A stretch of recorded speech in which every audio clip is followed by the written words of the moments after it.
দেখে আশা করি বুঝতেই পারছো, জগন্নাথপুর পুজোতে চলে গেছিলাম কৃষ্ণনগর। আমার স্বপ্নের শহর, গোপাল ভাঁড় রাজা কৃষ্ণচন্দ্রের শহর।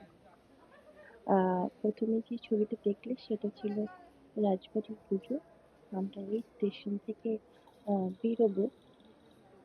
আমার মধ্যে অনেকটা এক্সাইটমেন্ট কাজ করছিল, যেটা নেওয়ার বাইরে। আমি পাগল পাগল কৃষ্ণনগর যাওয়ার জন্য। এই জাস্ট স্টেশন থেকে নামলাম, এবার রওনা দিচ্ছি। পরের পার্টগুলো আসতে থাকবে, তোমরা ভালোবাসাটা অবশ্যই দিও, সাবস্ক্রাইব করো আমার চ্যানেলটা। টোটোতে উঠে পড়েছি অ্যান্ড লেটস স্টার্ট।